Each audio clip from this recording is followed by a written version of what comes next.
Oke, halo semuanya, kami dari kelompok 9 di sini kami akan mempresentasikan materi kami mengenai metode transportasi. Di sini kelompok kami terdiri dari saya sendiri, Gilbert Haris Aditya Parusip, lalu ada Trinanda Nugraha Sohid, lalu ada Nazla Fariha, lalu ada Rati Anggraini, dan terakhir Ferry Victorianus. Pertama saya akan menjelaskan mengenai metode NWC. NWC adalah singkatan dari Northwest Corner Rule atau aturan sudut barat laut. Ini adalah metode yang digunakan untuk mengalokasikan distribusi barang dengan cara yang efisien. Prinsip dasar dari metode ini adalah mulai dari sudut paling kiri atas, lalu mengalokasikan jumlah yang maksimum atau terbesar sesuai syarat hingga layak untuk memenuhi permintaan.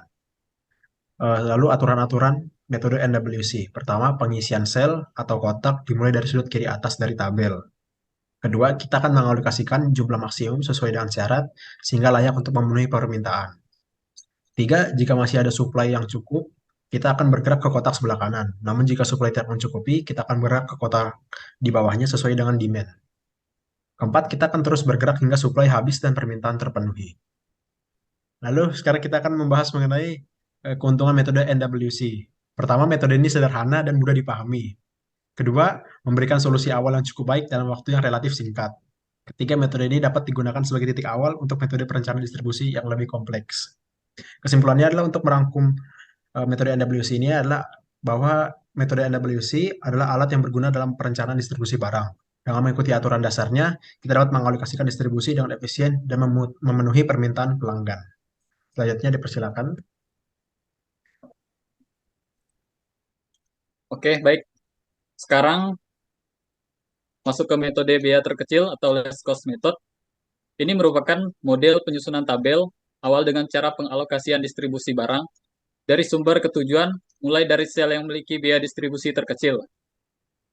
Metode biaya terkecil adalah salah satu teknik yang digunakan dalam riset operasional untuk mengoptimalkan alokasi sumber daya, khususnya dalam konteks transportasi atau distribusi. Metode ini bertujuan untuk menemukan solusi yang paling ekonomis dalam alokasikan suatu produk dari beberapa sumber ke beberapa tujuan dengan biaya transportasi yang minimal.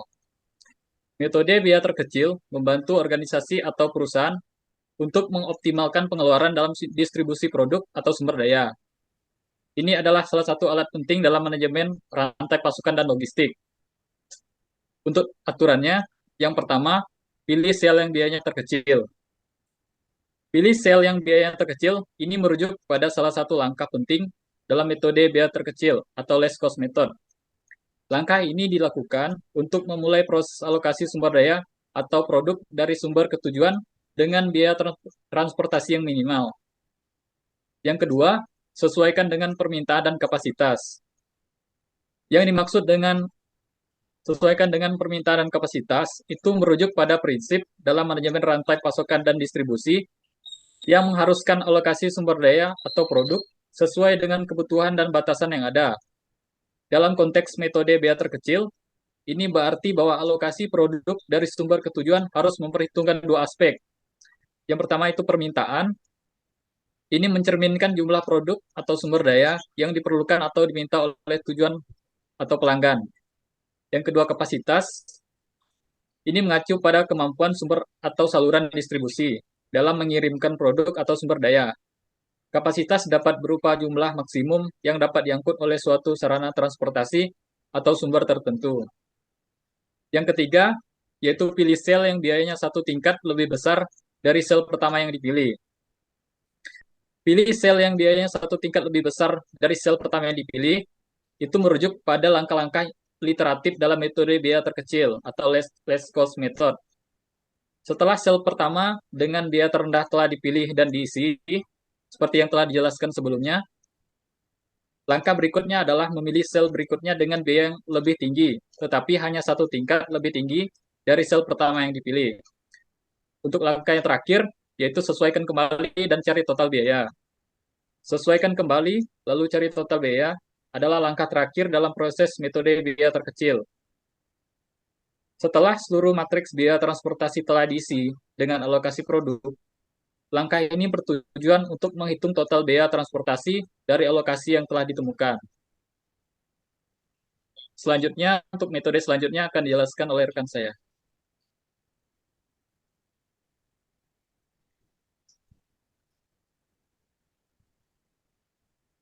Baiklah, selanjutnya metode PAM atau Pocket Approximation Method. Metode ini lebih sederhana penggunaannya karena tidak memerlukan closed path atau jalur tertutup.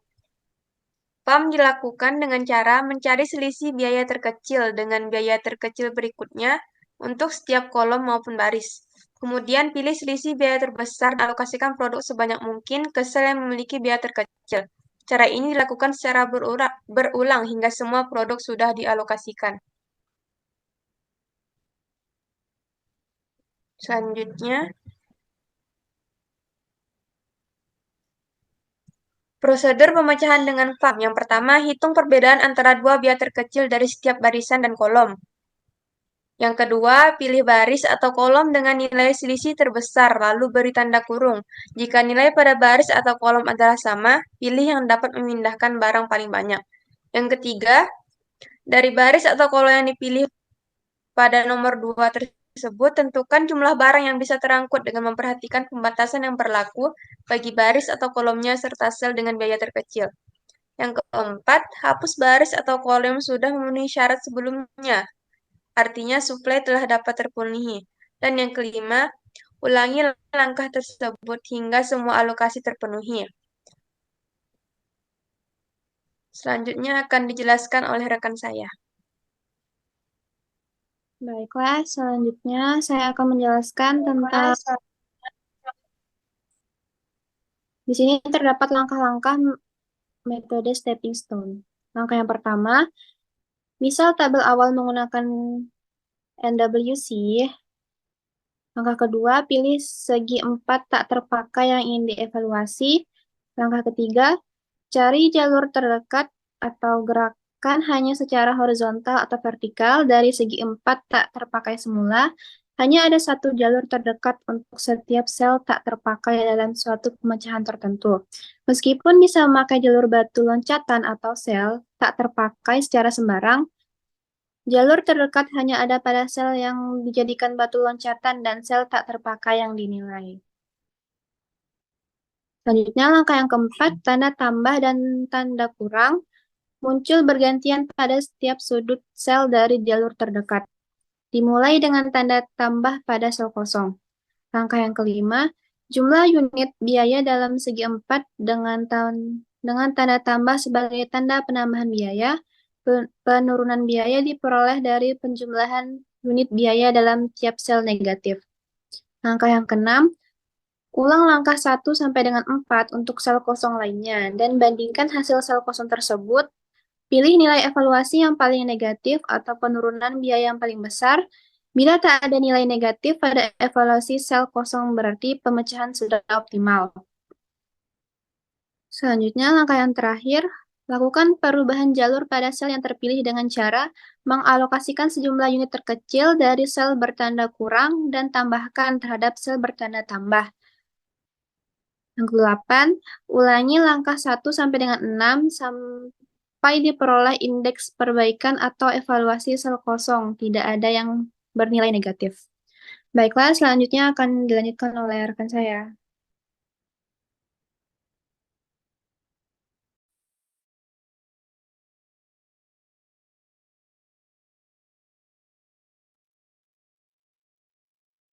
Baik, selanjutnya akan saya jelaskan, yaitu metode MODI. Apa itu MODI? MODI adalah Modified Distribution Method. Sebelum lanjut, kita akan mencermati ada salah satu tabel seperti di layar. 1, 2, 3. Ya, selanjutnya. Nah, langkah kedua yang akan kita lakukan adalah dalam metode MODI adalah menentukan nilai baris dan kolom C. Yaitu rumusnya adalah C sama dengan R ditambah K, hanya pada sel isi. Yang ketiga adalah pada awal pengerjaan atau baris pertama selalu diberi nilai 0. Baris W selalu sama dengan 0 dalam rumus.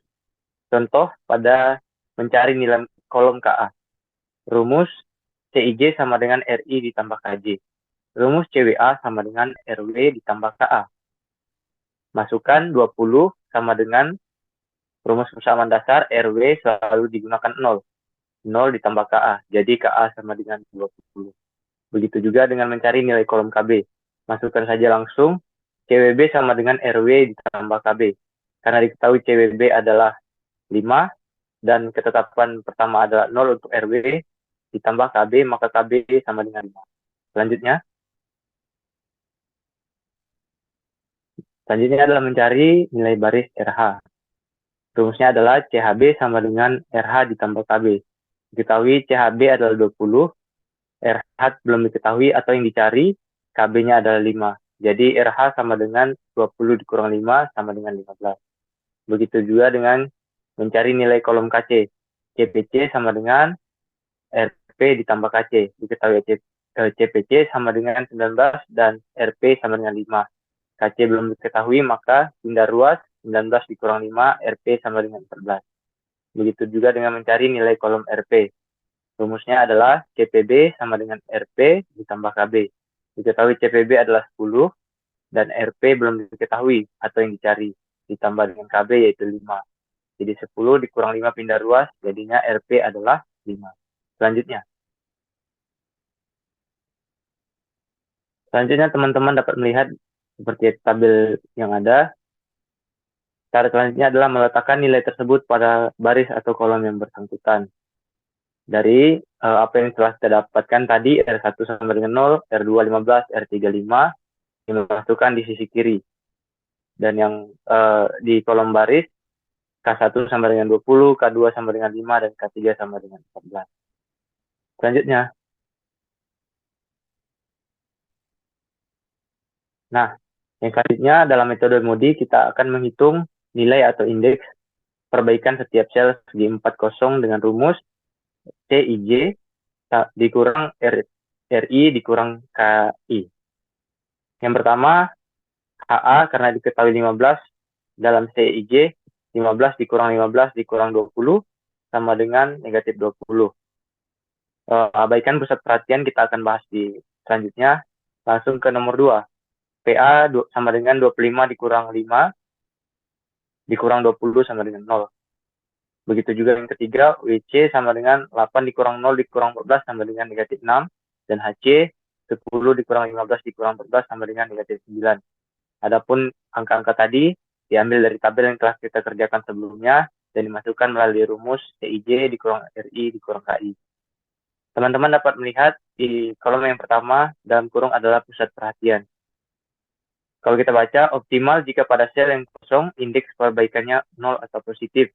Jika belum, maka pilih yang negatifnya besar sebagai pusat perhatian. Jika dilihat di dalam jawaban tadi, hasilnya negatifnya yang paling besar adalah pada jawaban yang pertama. Maka itu akan menjadi pusat perhatian. Selanjutnya adalah memilih titik tolak perubahan.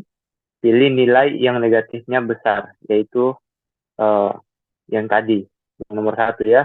Karena hasilnya adalah negatif 20 dan menjadi pusat perhatian. Selanjutnya, yang terakhir adalah kita akan buat jalur tertutup.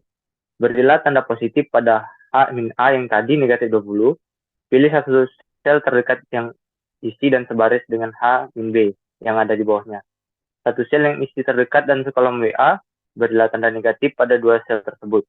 Kemudian pilih salah satu sel yang sebaris atau sekolom dengan dua sel bertanda negatif tadi dan beri tanda positif. Selanjutnya, pindahkan isi dari sel bertanda negatif ke yang bertanda positif sebanyak isi yang terkecil dari sel-sel yang bertanda negatif, yaitu WA sama dengan 20, sedangkan H dikurang B dikurang 60. Maka pilihlah WA yaitu 50. Jadi HA kemudian berisi 50, HB berisi 60, dikurang 50 dikurang 10. W dikurang B berisi 40, ditambah 50 kurang 90, dan WA tidak berisi. Selanjutnya. Baik, sini saya akan menjelaskan kembali perbedaan antar metode-metode. Pertama untuk metode NWC, metode ini lebih menyusun tabel dengan cara mengalokasikan distribusi barang mulai dari di sudut baris pertama dan kolom pertama. Salah satu kelemahan dari metode ini adalah bahwa ia tidak memperhitungkan besarnya biaya sehingga bisa kurang efisien. Lalu kedua, least cost method.